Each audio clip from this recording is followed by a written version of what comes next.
የኢቢኤስ ቴሌቪዥን መስራች የነበሩ ዋና ስራ አስፈጻሚ ከዚህ ዓለም በዛሬው ዕለት በሞት ተለይተዋል። ፖሊስ መልእክት አስተላልፈዋል። ዝግ የሚደረጉ መንገዶች ይፋ ሆነዋል። ሞተር ሳይክል ማሽከርከር ተከልክሏል። ይህን ዜና ተሰማላችሁ። ያለ ብቃት ማረጋገጫ ደረቅ ቆሻሻ መሰብሰብ አይቻልም። አዋጁ የከተማ መስተዳደሮች ላይ የቆሻሻ ገንዳዎችን በፍጥነት የማንሳት ግዴታ አምጥሏል። ይሄን አዲስ ዜና እንነግራችኋለን። የሰብአዊ መብት ጥሰት ፈጽሟል የተባለ አንድ የፖሊስ አባል በቁጥጥር ስር ውሎ ምርመራ እየተጣራበት ነው። ይሄ ፖሊስ ምንድነው የፈጸመው ተግባር ተሰማላችሁ። የአብን የፓርላማ አባል ዶክተር አበባው ደሳለው በመጪው ምርጫ ኢሃፓን ወክለው ሊወዳደሩ ነው። የፓርላማ አባሉ ጉዳይ እናነሳለን። የኬንያ አቪዬሽን ሰራተኞች ከቀጣዩ ሳምንት ጀምሮ አድማ ሊመቱ እንደሚችሉ አስጠነቀቁ። እንደምንውላችኋል። አሃዱ ኒውስ ኤንድ ፖለቲክስ የእናንተ የመረጃ ቻናላችሁ ነው። ከዚህ በመቀጠል መረጃዎችን ለየካቲት 4 ያዝናቸውን የምሽት መረጃዎች እናደርሳለን። እኔ ናርዶስ አለማየሁ አዘጋጅቼ ያቀርብላችኋለሁ። አሃዱ ኒውስ ኤንድ ፖለቲክስን ሰብስክራይብ ስላደረጋችሁ ከልብ እናመሰግናለን። አዲስ ለምትገቡ ደግሞ ቤተሰቦቻችን ታማኝና ትኩስ ብቻ የሆኑ መረጃዎችን የምናቀርብበት ቻናላችን ነውና ሰብስክራይብ እንድታደርጉ እንጠይቃለን። በቀጥታ ወደ መረጃው እንለፍ።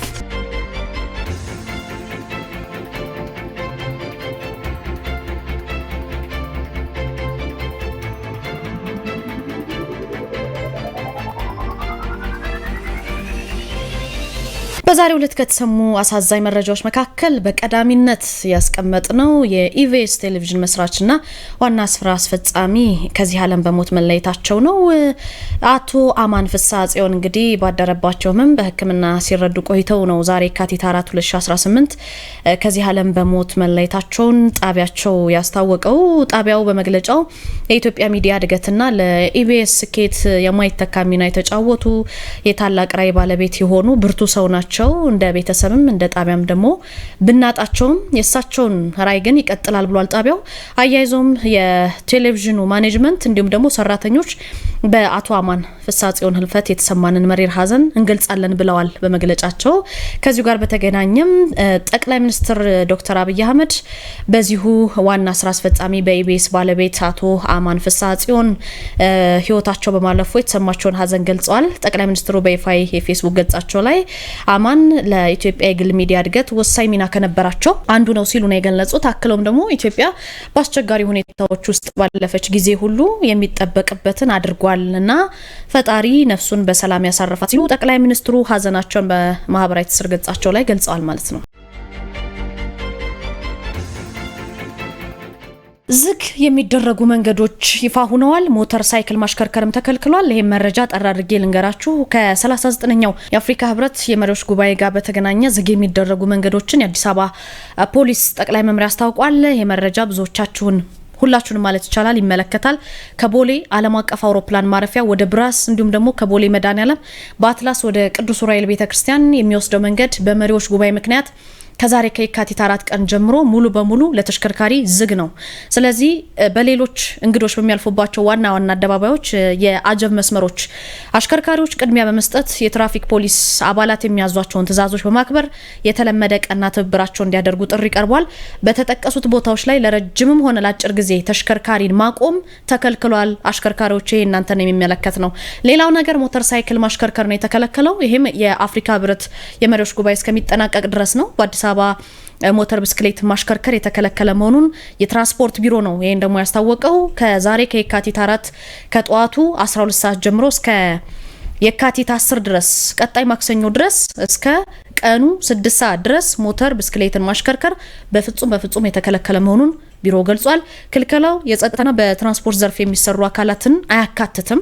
የሞተር ብስክሌት ባለንብረቶችም ሆኑ አሽከርካሪዎች እስከ ተጠቀሰው ቀን ድረስ በትዕግስት እንዲጠብቁ፣ ይሄን መልእክት በሚተላለፉ አካላት ላይ ግን ጥብቅ የሆነ እርምጃ የሚወሰድ መሆኑን ቢሮ አሳስቧል። አብዛኞቻችሁ አሽከርካሪዎች የመረጃ ስለሚመለከታችሁ ቀደም ሲል የተጠቀሰውን ሕግ እንድታከብሩ ተጠይቃችኋል ማለት ነው። ያለ ብቃት ማረጋገጫ ደረቅ ቆሻሻ መሰብሰብ አይቻልም ተብሏል። አዋጁ የከተማ መስተዳደሮች ላይ የቆሻሻ ገንዳዎችን በፍጥነት የማንሳት ግዴታም ጥሏል። የፕላስቲክ ከረጢት እንግዲህ መጠቀምን የሚከለክለው የደረቅ ቆሻሻ አያያዝና አወጋገድ አዋጅ ማንም ሰው ወይም ቡድን ያለ ብቃት ማረጋገጫ ፈቃድ ደረቅ ቆሻሻን መሰብሰብን የሚከለክል አንቀጽ ነው የተካተተበት።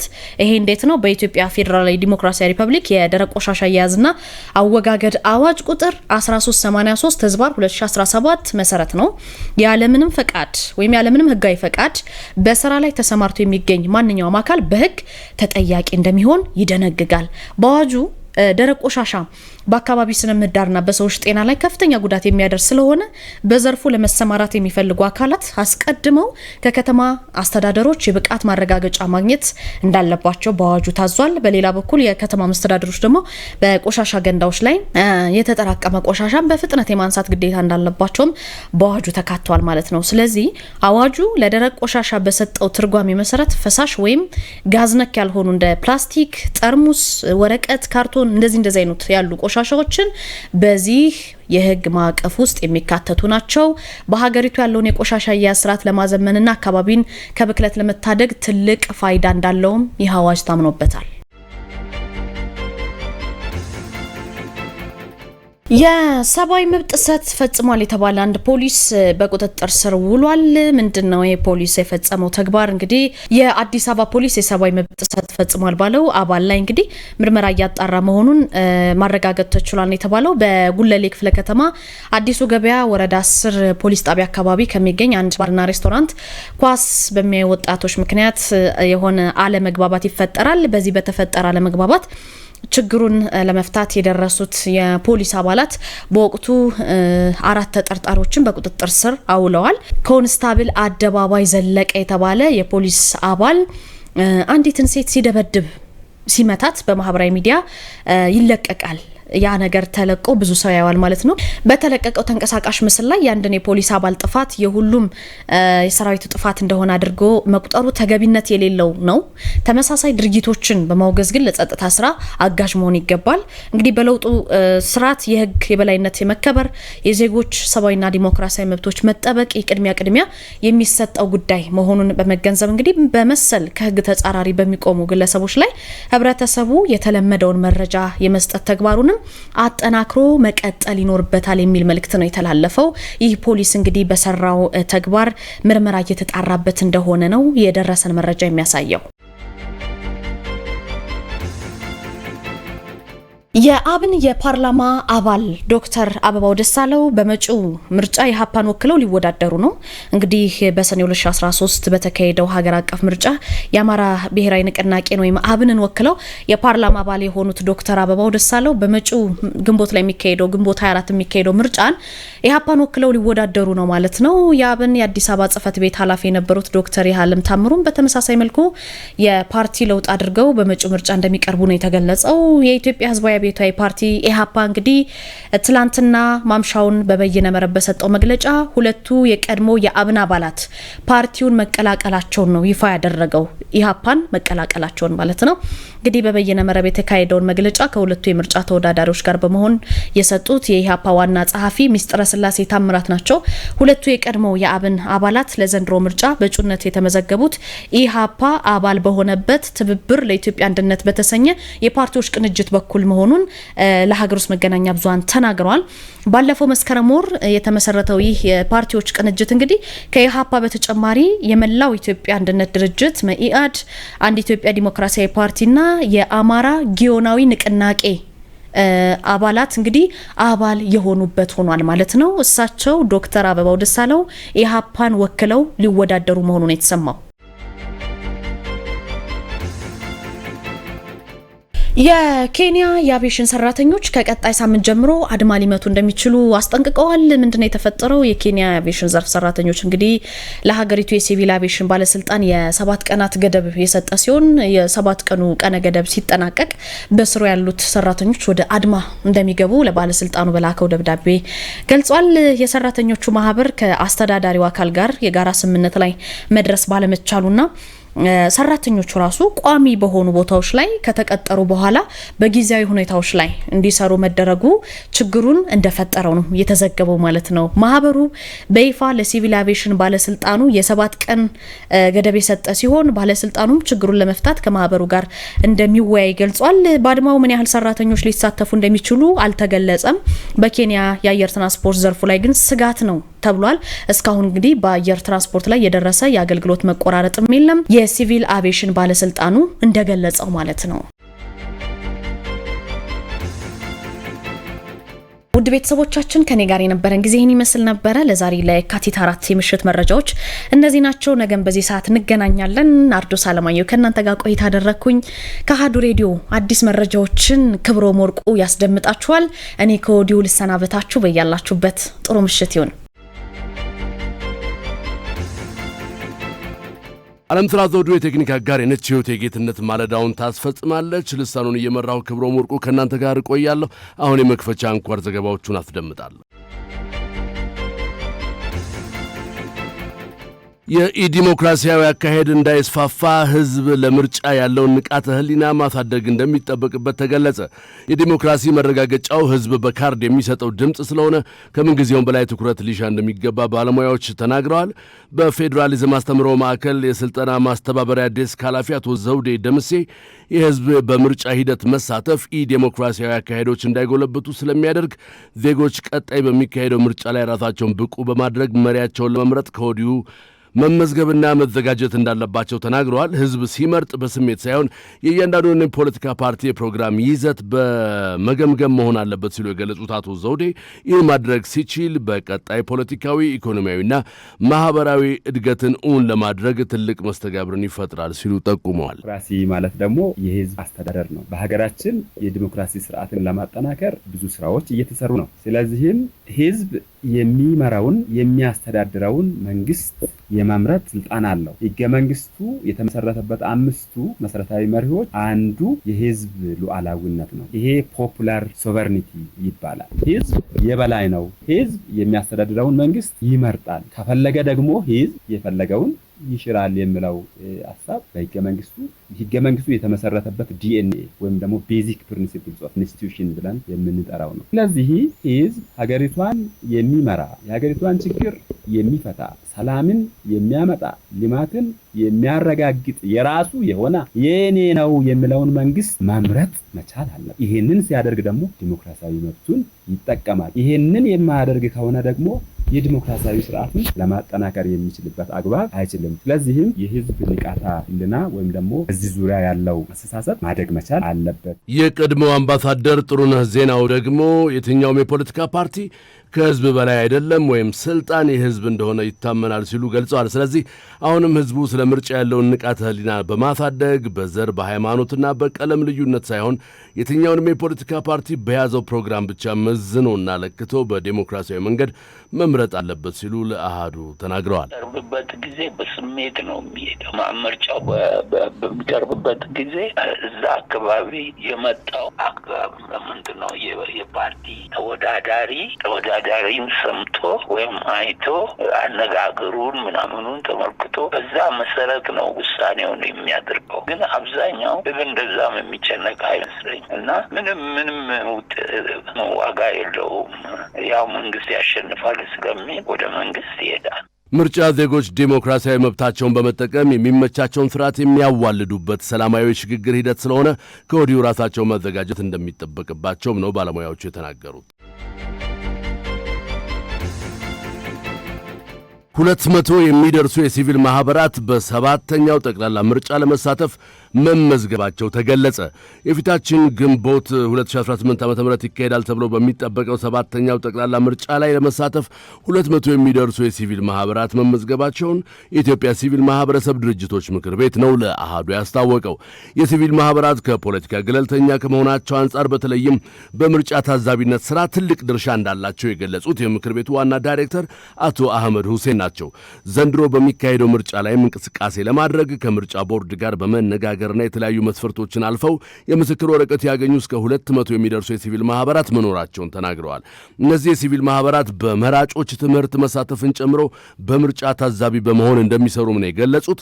ባለፈው 6ኛው ሀገራዊ ምርጫ ላይ ሲቪል ማህበራት በክልሎች ላይ በመሄድ ፓርቲዎችን በማከራከር መራጮች ሙሉ ግንዛቤ ኖሯቸው ፍላጎቶቻቸውን የሚገልጹበት ሁኔታ መፈጠሩን ያነሱት ዋና ዳይሬክተሩ በአሁኑ ወቅትም በተገኘው አጋጣሚ ሁሉ ማህበረሰቡ ለመምረጥ የሚያስችለውን መረጃ ለመስጠት እየሰሩ እንደሚገኙ አመላክተዋል። የሲቪል ማህበራቱ ከምርጫ ቦርድ ጋር በመነጋገር ለምርጫ ቦርድ ኮንሴንቱን በመስጠት ፍላጎቱን በመግለጽ የተለያዩ ፕሮሲጀሮችን አልፎ ሰርቲፊኬት የወሰዱ ብዙ የሲቪል ማህበራቶች አሉ። እስከ 200 የሚደርሱ እነዚህ የሲቪል ማህበራት በመራጮች ትምህርት ይሳተፋሉ። እንደዚሁም ደግሞ በሌላ መንገድ መታዘብ ላይ እንደዚሁ ሮል ይኖራቸዋል። በተገኘው አጋጣሚ ሁሉ ማህበረሰቡ መምረጥ የሚያስችለውን መረጃ የትኛው የተሻለ ነው ብሎ የሚመርጥበትን መብቱም ስለሆነ እሱን እናደርጋለን ማለት ነው። በቅርቡም የክልል ፕሬዝዳንቶችና ባለድርሻ አካላት በተገኙበት ምርጫ ለማካሄድ ያለውን አስቻይ ሁኔታ በተመለከተ በተደረገ መድረክ ላይ ሐሳብ መስጠታቸውን ገልጸዋል። የሲቪል ማህበራት ከምርጫ ሂደቱ ጎን ለጎን የሰላም ግንባታ ላይ በስፋት እንደሚንቀሳቀሱ ያነሱት ዋና ዳይሬክተሩ ለምርጫ ተግዳሮቶች የሆኑ ጉዳዮች ላይም የመፍትሄ ሐሳብ እንደሚያቀርቡ ነው የተናገሩት። ከዚሁ ጋር ተያይዞም ኢትዮጵያ ሰፊ ሀገርና ህዝቧን በርካታ ቁጥር ያለው እንደመሆኑ መጠን አሁን ላይ በተመዘገቡ የሲቪል ማህበራት ብቻ ስራው ሊሰራ እንደማይችል አንስተዋል። በመሆኑም ቁጥራቸውን የበለጠ ለማሳደግ ምርጫ ቦርድ በድጋሚ እንዲመለከተውና ለሲቪል ማህበራቱ ጥሪ ሊያደርግ እንደሚችሉም ገልጸዋል። የአሜሪካ የቪዛ ፖሊሲ በስራው ላይ ተጽዕኖ እንዳሳደረበት የገለጸው ደግሞ የኢትዮጵያ አየር መንገድ ነው። የኢትዮጵያ አየር መንገድ የአሜሪካ መንግስት የቪዛ ፖሊሲ በስራው ላይ ተጽዕኖ ማሳደሩን በትናንትናው ዕለት አስታውቋል። የኢትዮጵያ አየር መንገድ ዋና ስራ አስፈጻሚ መስፍን ጣሰው የተቋማቸውን የ6 ወራት የስራ አፈጻጸም በተመለከተ በሰጡት ጋዜጣዊ መግለጫ ላይ ነው ይህንን የገለጹት። በዚህም በበረራዎች ወቅት የሚገጥሙ ችግሮችን በተመለከተ ሰፊ ማብራሪያ ሰጥተዋል። የዓለም አካሄድ ተቀያሪ መሆንና በተለያዩ ሀገራት ግጭቶች መኖራቸውን ያነሱት ዋና ስራ አስፈጻሚው የአየር ትራንስፖርት ዘርፉ ላይ ተጽዕኖ ያሳድራሉ ሲሉም ገልጸዋል። የአየር ሁኔታ ለውጥም በረራዎች እንዲዘገዩና እንዲሰረዙ የሚያደርግ እንደሆነም ነው የጠቆሙት። እንዲሁም ድሮ ያልነበረው አሁን በቅርብ ጊዜ የመጣው ሲሉ የገለጹት የአሜሪካ የቪዛ ፖሊሲ እንዲሁም የዶናልድ ትራምፕ ገደቦች በአሜሪካና በአፍሪካ መካከል ያለው ግንኙነት ላይ ተጽዕኖ አሳድሯል ብለዋል። ወደዛ ጊዜ በረራዎችን ያቀሙስናል። ይሄ የኛ ብቻ ሳይሆን ነው። ሌላው ድሮ ያልነበረ አሁን ከቅርብ ጊዜ ወዲህ የመጣው የአሜሪካ መንግስት የወጣው የቪዛ ፖሊሲ እና በአሜሪካና በአፍሪካ መካከል ያለው ላይ አልተወሰኑ አሳጥሯል። እኛንም ማርኬት አድርጎናል። በዚህ ምክንያት አሁን ቴምፖራሪ የቀነስ ያለው ሌላ ጊዜ እናደርጋለን። በተለይ የካቲት ወር ጀምሮ ከግንቦት ድረስ ፍላክሲዝ የምንለው ነው። መንገደኛ ቁጥር የሚቀንስበት ግን የዘንድሮውን ትንሽ የሚያደርገው የአሜሪካ መንግስት ትንሽ የበለጠ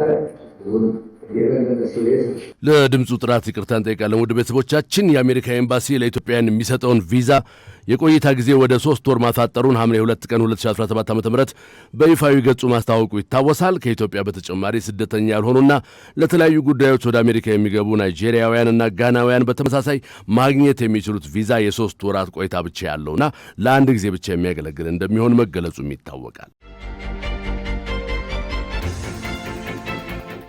ግብፅና ኢራን በኢራንና በአሜሪካ መካከል ስለሚደረገው የኒውክሌር ድርድር መከሩ። የግብፁ የውጭ ጉዳይ ሚኒስትር ባድር አብደላቲ ከኢራኑ አቻቸው ሰይድ አባስ ጋር በስልክ መክረዋል። አብደላቲ እንዳሉትም ሀገራቸው ግብፅ ምክክርና ድርድሩ እንደምትደግፍ ገልጸው ነገሮች ተባብሰው ያልተፈለገ አቅጣጫን እንዳይዙም ትፈልጋለች ብለዋል። ዋሽንግተንና ቴህራን የጀመሩትን ሰላማዊ የድርድር ሂደትም ካይሮ እንደምታደንቅ ነው የገለጹት። ልዩነቶችን በሰከነ መንፈስ መፍታትም ቀጠናውን ከአደጋ ይታደጋል ብለዋል። ሰይድ አባስ በበኩላቸው ደግሞ የግብፅን ያልተቋረጠ ሚና አድንቀው በኢራንና በእስራኤል መካከል ጦርነት የጀመረበትን ሁኔታ አስታውሰዋል። በኢራንና በእስራኤል መካከል እንግዲህ ጦርነት ከጀመረ ወዲህ አሜሪካና ኢራን ቀጥተኛ ያልሆኑ ውይይቶችን ለመጀመሪያ ጊዜ ያካሄዱት ባሳለፍነው ዓርብ ዕለት ነበር። ዘገባው የዢንዋ ነው። ኢንዶኔዥያ ወታደሮቿን ወደ ጋዛ ልታሰማራ በዝግጅት ላይ መሆኗን አስታወቀች። ኢንዶኔዥያ ወደ 8000 ወታደሮችን ወደ ስፍራው ለማሰማራት እየተዘጋጀች መሆኑን ገልጻለች። የኢንዶኔዥያ ወታደሮች በጋዛ ውስጥ የሚኖራቸው ትክክለኛ ሚና በግልጽ ባይጠቀስም የሰራዊቱ ዋና አዛዥ ጀነራል ማሩሊ ሲማንጁንታክ እንደገለጹት ወታደሮች በጋዛ በሚኖራቸው ቆይታ በሕክምና እንዲሁም በምህንድስና ሚናዎች ላይ ይሳተፋሉ ብለዋል። ኢንዶኔዥያ ባለፈው ወር ይፋ የተደረገውን የፕሬዝዳንት ዶናልድ ትራምፕ የሰላም ቦርድን የተቀላቀለች ሲሆን የቦርዱ አባል ለመሆን የወሰነችውን ውሳኔ በአገሪቱ የሚገኙ አንዳንድ እስላማዊ ቡድኖች እየተቃወሙት ይገኛሉ። መንግስት በበኩሉ ይህች የሙስሊም ሀገር ኢንዶኔዥያ ወታደሮችን የምታሰማራው ጋዛን ለማረጋጋትና ለመርዳት ብሎም የእስራኤልና የፍልስጤምን ግጭት ለመፍታትና መፍትሄ ለማምጣት እንደሆነ ገልጿል። እስራኤል በደቡባዊ ጋዛ በራፋና በካን ዩኒስ መካከል ባለው አካባቢ ለኢንዶኔዥያ የጦር ሰፈር ለመገንባት መወሰኗን አስታውቃለች። እንደ ቱርክና ፓኪስታን ያሉ ሌሎች የሙስሊም ሀገራትም ወታደሮቻቸውን ለመላክ እያሰቡ መሆናቸውን በመግለጽ የሰላም አስከባሪ ብቻ እንደሚሆኑና ሐማስን ትጥቅ ለማስፈታት በታቀደው ሂደት ውስጥ ግን እንደማይሳተፉ ግልጽ አድርገዋል። ዘገባው የቢቢሲ ነው።